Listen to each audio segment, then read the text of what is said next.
Hello everyone, आप सभी का बहुत बहुत स्वागत है लेट्स रीड पे। और आज हम पढ़ने जा रहे हैं क्लास 7th का चैप्टर 1 जो कि हमारा न्यूट्रिशन इन प्लांट्स। इस चैप्टर में हम जानेंगे कि जो प्लांट्स होते हैं वो कैसे अपना न्यूट्रिएंट्स ऑब्टेन करते हैं। क्लास 6 में आपने पढ़ा था कि फूड सभी लिविंग ऑर्गेनिज्म के लिए एसेंशियल होता है। आपने पढ़ा होगा कि कार्बोहाइड्रेट, प्रोटीन, फैट, विटामिन और मिनरल ये सभी फूड के कंपोनेंट्स हैं और फूड के यही कंपोनेंट्स न्यूट्रिएंट्स कहलाते हैं जो हमारी बॉडी के लिए बहुत ही उपयोगी हैं। जितने भी लिविंग ऑर्गेनिज्म हैं सभी को फूड की रिक्वायरमेंट होती है और प्लांट्स जो होते हैं वो अपना फूड खुद सिंथेसाइज करते हैं, यानी अपना फूड खुद प्रिपेयर करते हैं। लेकिन एनिमल, इंसानों सहित यानी इंक्लूडिंग ह्यूमंस, वो अपना फूड प्रिपेयर नहीं कर पाते, वो प्लांट्स पर डिपेंड होते हैं। वो प्लांट से अपना न्यूट्रिशन ऑब्टेन करते हैं। ह्यूमन और एनिमल डायरेक्टली या इनडायरेक्टली प्लांट पर डिपेंड होते हैं। अब यहाँ पर बात आती है कि बूझों को एक जानकारी चाहिए कि प्लांट वो अपना फूड कैसे प्रिपेयर करते हैं। तो चलिए मोड ऑफ न्यूट्रिशन पढ़ते हैं प्लांट में, कि प्लांट में मोड ऑफ न्यूट्रिशन क्या होता है। प्लांट ही केवल ऐसे ऑर्गेनिज्म हैं जो अपना फूड अपने लिए प्रिपेयर कर लेते हैं by using water, carbon dioxide और मिनरल। जो रॉ मटेरियल्स होते हैं सराउंडिंग में उनके प्रेजेंट होते हैं, उन्हीं का इस्तेमाल करके वो अपने फूड को प्रिपेयर करते हैं। जो न्यूट्रिएंट्स होते हैं वो क्या करते हैं, बिल्ड देयर बॉडीज़, मतलब जो न्यूट्रिएंट्स होते हैं ऑर्गेनिज्म में वो उनके बॉडी के ग्रोथ में हेल्प करते हैं, उनके हाइट या डायमेंशन में चेंज लाते हैं, उनके बॉडी पार्ट में जो डैमेज होता है उसको रिपेयर करते हैं और उनको एनर्जी देते हैं ताकि वो अपने लाइफ के सभी वर्क्स को डन कर सके। न्यूट्रिशन वो मोड होता है फूड लेने का, यानी nutrition is the mode of taking food किसी भी ऑर्गेनिज्म के द्वारा बॉडी के यूटिलाइजेशन के लिए। जो मोड है न्यूट्रिशन का जिसमें ऑर्गेनिज्म अपना फूड खुद बनाते हैं सिंपल सब्सटेंसेस का इस्तेमाल करके, उसे ऑटोट्रॉपिक बोला जाता है। ऑटोट्रॉपिक मोड ऑफ न्यूट्रिशन एक ऐसा मोड ऑफ न्यूट्रिशन होता है जिसमें ऑर्गेनिज्म अपना फूड अपने सराउंडिंग में प्रेजेंट रॉ मटेरियल का इस्तेमाल करके खुद से प्रिपेयर करता है। इसमें आपके प्लांट्स आते हैं, जबकि जो एनिमल हैं या ह्यूमन बीइंग्स हैं वो प्लांट्स पर डिपेंड होते हैं अपने फूड के लिए, जिनको हेटेरोट्रॉप्स बोला जाता है। फिर यहाँ पे हम पूछ सकते हैं कि जो फूड फैक्ट्रीज होती हैं प्लांट्स की वो कहाँ लोकेटेड होती हैं और कहाँ पर फूड का जो पूरा प्रोसेस होता है फूड प्रिपरेशन का वो प्लांट्स में कहाँ होता है। प्लांट कैसे अपना रॉ मटेरियल ऑब्टेन करते हैं अपने सराउंडिंग से और कैसे वो अपने डिफरेंट बॉडी पार्ट्स तक उसको पहुँचाते हैं। अब हमारा जो टॉपिक है वो है photosynthesis, food making process in plant. Photosynthesis एक ऐसा प्रोसेस होता है जिसके थ्रू प्लांट्स अपना फूड प्रिपेयर करते हैं। जो प्लांट्स की लीव्स होती हैं उनको फूड फैक्ट्री माना जाता है, क्योंकि जितने भी रॉ मटेरियल हमारे सराउंडिंग से आते हैं वो लीफ तक पहुंचते हैं। वाटर और मिनरल जो प्रेजेंट होते हैं सॉइल में वो एब्जॉर्ब कर लिए जाते हैं रूट्स के थ्रू और ट्रांसपोर्ट करके उनको पहुंचा दिया जाता है लीव्स में। कार्बन डाइऑक्साइड एयर से आ जाती है डायरेक्टली थ्रू ट्रिनी पोरस जो प्रेजेंट होते हैं उनके लीफ के सरफेस पर, और इन्हीं पोरस को गार्ड सेल द्वारा प्रोटेक्ट किया जाता है और जिनको बोला जाता है स्टोमेटा। क्या बोला जाता है? स्टोमेटा। अगर आपसे पूछे स्टोमेटा क्या होता है तो आप बताएंगे कि स्टोमेटा वो फाइन पोरस होते हैं जो लीफ के सरफेस पर प्रेजेंट होते हैं और गार्ड सेल से सराउंडेड होते हैं, और इन्हीं के थ्रू जो एक्सचेंज ऑफ गैसेस होता है वो प्लांट्स में हो पाता है। अब बात करते हैं वाटर और मिनरल जो ट्रांसपोर्ट किए जाते हैं, ठीक है, लीफ तक, वो वेसल्स के थ्रू होते हैं, रन कराए जाते हैं, और ये पाइप्स होती हैं। जैसे पाइप होता है जिसके थ्रू वाटर ट्रांसपोर्ट किया जाता है, उसी तरीके से इनके भी बॉडी पार्ट्स में होते हैं जो सभी जगह होते हैं, स्टेम हो, ब्रांच हो, लीफ हो, और ये एक कॉन्टिन्यूअस पाथ या पैसेज बनाते हैं ताकि न्यूट्रिएंट्स हैं वो लीफ तक पहुंच सके। इनको वेसल्स बोला जाता है। आप इनके बारे में पढ़ेंगे transportation of material in plant chapter 11 में। लीफ होता है उसमें एक ग्रीन पिगमेंट होता है और उस ग्रीन पिगमेंट का नाम क्या है? उस ग्रीन पिगमेंट का नाम है क्लोरोफिल। ये हेल्प करता है सनलाइट को ट्रैप करने में। सनलाइट ट्रैप होती है और जिसके हेल्प से पूरा रिएक्शन वाला मैकेनिज्म हो पाता है, और इस एनर्जी का इस्तेमाल किया जाता है फूड को प्रिपेयर करने के लिए, जिसमें कार्बन डाइऑक्साइड और वाटर एब्जॉर्ब होता है और फूड का प्रिपरेशन हो जाता है सनलाइट के प्रेजेंस में। इसी पूरे प्रोसेस को किस नाम से जाना जाता है? पूरे प्रोसेस को फोटोसिंथेसिस के नाम से जाना जाता है। और यहाँ पर हम पाएंगे कि जो क्लोरोफिल है वो सनलाइट को ट्रैप कर लेगा। कार्बन डाइऑक्साइड और वाटर जो होते हैं वो नेसेसरी होते हैं फोटोसिंथेसिस को परफॉर्म करने के लिए। ये पूरे धरती पर एक ऐसा यूनिक प्रोसेस है जो सोलर एनर्जी को कैप्चर्ड करते लीफ के थ्रू और स्टोर्ड कर लेते हैं प्लांट को in the form of food. Sun जो होता है वो अल्टीमेट सोर्स है एनर्जी का सभी लिविंग ऑर्गेनिज्म के लिए। क्या आप इमेजिन कर सकते हैं अर्थ पर लाइफ अगर फोटोसिंथेसिस ना हो? फोटोसिंथेसिस के एब्सेंस में कहीं भी पूरी दुनिया में फूड नहीं होगा, और जो सर्वाइवल होगा सभी लिविंग ऑर्गेनिज्म का वो डायरेक्टली या इनडायरेक्टली डिपेंड होगा फूड पर ही, क्योंकि सभी का जीवन फूड पर डिपेंडेंट होता है जो प्लांट्स के द्वारा बनाए जाते हैं। और अगर देखें तो ऑक्सीजन जो होता है वो भी हमारे लिए एसेंशियल होता है, जो इस रिएक्शन में प्रोडक्ट के तौर पर बाहर आता है। अगर पूछा जाए आपसे कि फोटोसिंथेसिस का प्रोडक्ट क्या है तो आप बताएंगे ऑक्सीजन गैस है सभी ऑर्गेनिज्म के लिए, जो कि बहुत ज़रूरी होती है। और एब्सेंस अगर होगा फोटोसिंथेसिस का तो धरती पर लाइफ पॉसिबल ही नहीं होगी। फोटोसिंथेसिस के दौरान क्लोरोफिल जो होता है वो लीव्स के सेल में प्रेजेंट होता है, और जब सनलाइट का प्रेजेंस होता है वहाँ पर तो कार्बन डाइऑक्साइड और वाटर का इस्तेमाल करके कार्बोहाइड्रेट का फॉर्मेशन होता है। और जो प्रोसेस है वो थ्रू एक इक्वेशन रिप्रेजेंट किया जा रहा है जो आपको यहाँ दिखाया गया है। पहला रिएक्शन ये है और दूसरे में आप इन सभी को देखेंगे, ये पूरा रिएक्शन। और ये जो फिगर आपको दिखाए गए हैं इन फिगर्स में आप स्टोमेटा का बड़ा व्यू देख सकते हैं, और पूरा इस फिगर में आप देखेंगे कि कितने रॉ मटेरियल्स लगते हैं और क्या क्या प्रोडक्ट बाहर आ रहा है। तो जब प्रोसेस होता है पूरा फोटोसिंथेसिस का उसमें ऑक्सीजन रिलीज किया जाता है, और जो स्टार्च का प्रेजेंस होता है लीव्स में वो इंडिकेट करता है कि फोटोसिंथेसिस हुआ है। स्टार्च भी एक तरीके का कार्बोहाइड्रेट ही होता है। फिर कह रहे हैं कि बूझो जो है वो आपसे कुछ कह रहा है कि कुछ प्लांट होते हैं deep red, violet, brown leaves के साथ साथ, तो वो चाहता है जानना चाहता है कि ये लीव्स भी क्या फोटोसिंथेसिस प्रोसेस को करते हैं या नहीं करते हैं।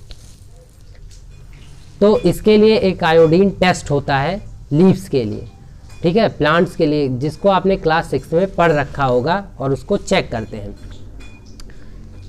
फिर जो लीफ है उसको पॉट कर दीजिए, ठीक है, किसी भी अंधेरे जगह पे, और sunlight 3 to 4 days and perform, ठीक है, और सनलाइट में 3 से 4 दिन तक रखिए और परफॉर्म कीजिए आयोडीन टेस्ट को अगेन उसी लीफ पर।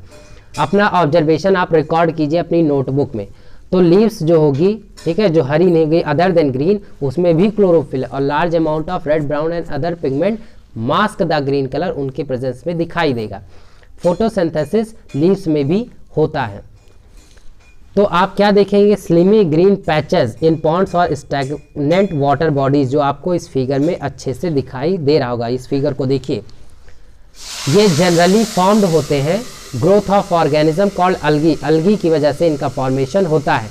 क्या आप गेस कर सकते हैं कि अलगी ग्रीन कलर के ही क्यों होते हैं? वो भी क्लोरोफिल को कंटेन करते हैं जो उनके ग्रीन कलर में कन्वर्ट होने की बात को प्रूफ करता है। अलगी जो होता है वो भी अपना फूड प्रिपेयर करता है through the process called photosynthesis. अब synthesis of plant food other than carbohydrate, plant कौन कौन से फूड को प्रिपेयर करते हैं कार्बोहाइड्रेट को छोड़ के? आपने पढ़ा होगा कि जो प्लांट कार्बोहाइड्रेट को प्रिपेयर करते हैं फोटोसिंथेसिस प्रोसेस के जरिए, वो कार्बोहाइड्रेट बना होता है कार्बन, हाइड्रोजन और ऑक्सीजन से। इनका इस्तेमाल किया जाता है अदर कंपोनेंट्स को प्रिपेयर करने के लिए, जैसे कि प्रोटीन और फैट। जो प्रोटीन होते हैं ये नाइट्रोजनस सब्सटेंस होते हैं जिनमें नाइट्रोजन प्रेजेंट होता है। फिर पूछा जा रहा है आपसे क्वेश्चन कि आखिर ये नाइट्रोजन आता कहाँ है? तो याद कीजिए, नाइट्रोजन जो होता है वो बहुत बड़ी मात्रा में प्रेजेंट है एयर में, और जो प्लांट होते हैं वो इस फॉर्म में डायरेक्ट एब्जॉर्ब नहीं कर सकते। तो जो सॉइल होते हैं उनमें बैक्टीरिया होते हैं, राइजोबियम बैक्टीरिया, जो गैसियस नाइट्रोजन को कन्वर्ट कर देते हैं एक यूजेबल नाइट्रोजन में, जिसको हमारा सॉइल के थ्रू प्लांट एब्जॉर्ब कर लेता है। और ये एब्जॉर्ब किए जाते हैं प्लांट्स के थ्रू वाटर में मिक्सड होके। और आपने ये भी जाना होगा कि जो फार्मर्स होते हैं वो फर्टिलाइजर्स ऐड करते हैं जो कि नाइट्रोजन रिच होते हैं, और इसी तरीके से जो प्लांट्स होते हैं वो अपने रिक्वायरमेंट को फुलफ़िल करते हैं और नाइट्रोजन भी उनको उसी से मिल जाता है। प्लांट जो है सिंथेसाइज करते हैं प्रोटीन्स और विटामिन्स भी। प्लांट्स में कुछ अदर मोड ऑफ न्यूट्रिशन की बात करते हैं, जैसे जो कुछ प्लांट होते हैं उनमें क्लोरोफिल नहीं होता तो वो अपना फूड सिंथेसाइज नहीं कर पाते हैं, तो आखिर वो सर्वाइव कैसे करते हैं, वो अपना न्यूट्रिशन कहाँ से लाते हैं। ह्यूमन बीइंग के तरीके और जानवर के ही तरीके से जो कुछ प्लांट्स होते हैं वो भी अपने फूड के लिए किसी दूसरे प्लांट पर निर्भर करते हैं, और उनका जो मोड ऑफ न्यूट्रिशन होता है वो कैसा होता है, वो हेट्रोट्रॉपिक मोड ऑफ न्यूट्रिशन होता है। फिगर 1.5 को देखिए, यहाँ पर आपको एक येलो वायरी ब्रांच स्ट्रक्चर दिख रहा होगा जो कि स्टेम और ब्रांचेस किसी पेड़ पर लगे हुए हैं, और वो फिगर आपको ये दिख रहा है। यहाँ आप उसको ऑब्जर्व कर सकते हैं।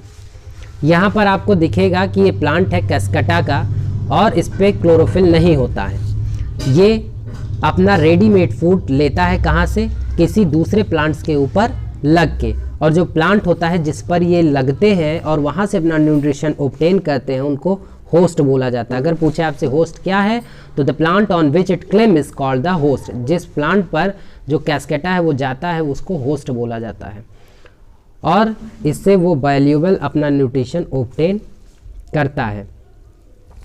यहाँ पे देखिए, कैस्केटा एक पैरासाइट होता है। कैस्केटा क्या होता है, कैस्केटा एक पैरासाइट होता है। इसी तरीके से जो अदर एनिमल हैं वो भी पैरासाइट्स ही होते हैं। आपने सोचा होगा और अपने टीचर के साथ इसको डिस्कस भी कीजिए। पहेली जानना चाहती है कि जो मॉस्कीटो है, बेडबग हैं, लाइस हैं, लीचेस हैं, ये ब्लड हमारे बॉडी से ऑब्टेन करते हैं, तो क्या ये भी पैरासाइट है? Yes, they of course are parasite. फिर कह रहे हैं कि क्या आपने कभी देखा है या सुना है कि प्लांट जो एनिमल को ईट करते हो? इसी तरीके से कुछ प्लांट्स होते हैं जो इंसेक्ट्स को ट्रैप करते हैं और उनको डाइजेस्ट कर सकते हैं। क्या ये सच में चौंकाने वाला नहीं है? है। तो इसी तरीके से जो प्लांट्स होते हैं, ठीक है, या तो वो ग्रीन हो सकते हैं या किसी और कलर के हो सकते हैं। जैसे फिगर 1.6 आप देखिए, और ये रहा आपका फिगर। इस फिगर में इस प्लांट को देखिए, यहाँ पर क्या हो रहा है कि एक इंसेक्ट्स को ये ओपन माउथ जो है पूरा लीफ मॉडिफाइड इनटू पिक्चर, देखो ये पूरा घड़े के तरीके हो गया, इसमें वो आसानी से ट्रैप हो सकता है। तो फिगर 1.6 को आपने देखा और देखा कि जो पिक्चर लाइक स्ट्रक्चर या जग लाइक स्ट्रक्चर दिख रहा है वो एक लीफ का ही पार्ट है, और जिसमें आप किसी भी कीड़े को फंसाने की ताकत है, यानी पूरा एक नेट हो गया है, और जिसमें वो कीड़ा आपका ट्रैप हो जाएगा। जब भी कोई इंसेक्ट उस पर आकर बैठता है तो वो लिड क्लोज्ड हो जाती है और इंसेक्ट को ट्रैप कर लेती है, फिर उसके बाद में उसको डाइजेस्ट कर लिया जाता है। तो इसी तरीके से ऐसे इंसेक्ट्स ईटिंग प्लांट्स होते हैं, वो इंसेक्टिवोरस प्लांट्स कहलाते हैं। क्या ये पॉसिबल है कि ये प्लांट्स अपना न्यूट्रिशमेंट कहाँ से, सॉइल से ले सकते हैं जिसमें वो ग्रो किए गए हैं? तो इसके लिए पढ़ते हैं सैप्रोट्रॉप्स। सैप्रोट्रॉप्स क्या हैं? अब जो हमारा टॉपिक है वो क्या है, वो है सैप्रोट्रॉप्स का। आपने देखा होगा कि जो पैकेट्स होते हैं मशरूम के, जो वेजिटेबल मार्केट में बेचे जा रहे होते हैं, तो आपने देखा होगा कि फ्लफ़ी उनमें अम्ब्रेला लाइक पैचेस होते हैं जो कि मॉइस्ट सॉइल में ग्रो करते हैं या रोटिंग वुड के ऊपर ग्रो करते हैं रेनी सीजन में।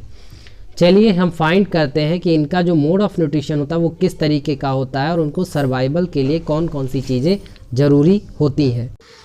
जो ऑर्गेनिज्म होते हैं इनको फंजाई बोला जाता है, और इनका जो मोड ऑफ न्यूट्रिशन होता है वो डिफरेंट होता है। ये एब्जॉर्ब करते हैं अपना न्यूट्रिशन ब्रेड से।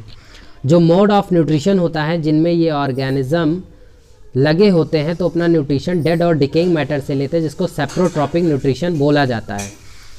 ऐसे organism saprotrophic mode of nutrition को परफॉर्म करते हैं, इनको सेप्रोट्रॉप्स बोला जाता है।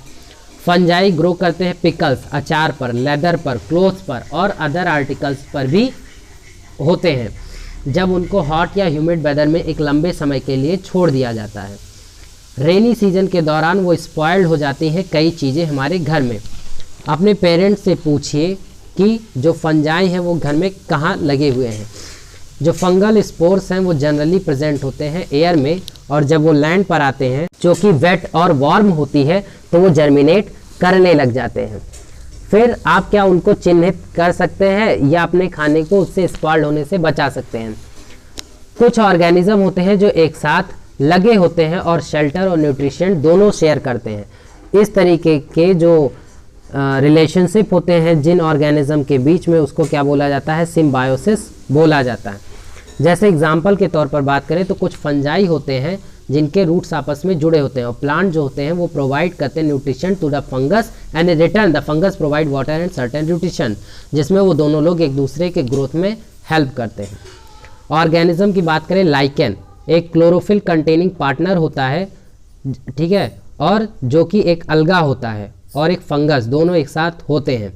फंगस प्रोवाइड करता है शेल्टर, वाटर, मिनरल अलगा को, और रिटर्न में वो क्या देता है, अलगा प्रिपेयर करता है फूड और फंगस को देता है। अब बात करते हैं जो हमारा नेक्स्ट टॉपिक है, how nutrition are replenished in the soil. Soil में कैसे न्यूट्रिशन को रिप्लेनिश किया जा सकता है। आपने देखा होगा कि जो फार्मर होते हैं वो स्प्रेड करते हैं मैन्योर और फर्टिलाइज़र फील्ड में, ठीक है, या गार्डनर होते हैं वो लॉन में यूज़ करते हैं। तो आप ये जानते हैं कि ऐसा क्यों किया जाता है। आपने पढ़ा होगा कि जो प्लांट होते हैं वो एब्जॉर्ब करते हैं मिनरल और न्यूट्रिशन सॉइल से, और जो अमाउंट होता है सॉइल में वो ख़त्म होने लगता है, क्योंकि जब आप उस पर लगातार क्रॉप लगाते जाते तो कुछ टाइम बाद ख़त्म हो जाते हैं। तो पढ़ा होगा आपने कि जो प्लांट होते हैं एब्जॉर्ब करते हैं मिनरल और न्यूट्रिशन सॉइल से, तो जो अमाउंट होता है सॉइल में उनका डिक्लाइन होने लगता है, न्यूट्रिशन का जो अमाउंट होता है ख़त्म होने लगता है धीरे धीरे। तो फर्टिलाइज़र और मैन्योर्स ऐड किए जाते हैं कुछ न्यूट्रिशन को बढ़ाने के लिए, चाहे वो नाइट्रोजन हो, पोटेशियम हो, फॉस्फोरस ही क्यों ना हो। तो ये न्यूट्रिशंस होते हैं, इनको ऐड किया जाता है टाइम टू टाइम ताकि सॉइल में इनरिचमेंट बढ़ाई जा सके न्यूट्रिएंट्स की, ताकि एक हम हेल्दी प्लांट को ऑब्टेन कर सकें। जैसे यूजुअली क्या होता है कि जो क्रॉप्स होते हैं प्लांट्स वो एब्जॉर्ब करते हैं एक lot of nitrogen, lots of nitrogen को वो क्या करते हैं, अब उनके अंदर जो कमी हो जाती है उसको पूरा किया जाता है। आपने पढ़ा होगा कि नाइट्रोजन गैस अवेलेबल है एयर में बहुत ज़्यादा, लेकिन उनको डायरेक्टली यूज़ नहीं किया जा सकता। तो लेज्यूमिनस क्रॉप्स जो होती है जिनमें राइजोबियम बैक्टीरियाज प्रेजेंट होते हैं वो कन्वर्ट कर लेते हैं उसको यूजेबल फॉर्म में, और तब हमारा प्लांट उसको अपने यूज़ के लिए इस्तेमाल कर लेता है। राइजोबियम होता है वो अपना फूड खुद से प्रिपेयर नहीं करता है, वो रहता है रूट्स में किसके, ग्राम, पीस, मूंग, बीन और अदर लेज्यूमिनस क्रॉप्स के, और उनको नाइट्रोजन की प्रोवाइड करवाता है, नाइट्रोजन प्रोवाइड करवाता है। बदले में जो प्लांट्स होते हैं वो फूड और शेल्टर देते हैं उस बैक्टीरिया को, और एक सिम्बायोटिक रिलेशन डेवलप हो जाता है। और इस एसोसिएशन का एक बहुत ज़्यादा सिग्निफिकेंस है फार्मर्स के लिए, क्योंकि इससे जो नाइट्रोजन फर्टिलाइजर्स होता है वो मतलब कम यूज़ करना पड़ता है।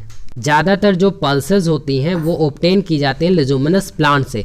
इस चैप्टर में आपने पढ़ा कि जो ज़्यादातर प्लांट्स हैं वो ऑटोट्रॉप्स हैं, केवल कुछ ही प्लांट्स हैं जो पैरासाइट या saprophytic mode of nutrition perform करते हैं।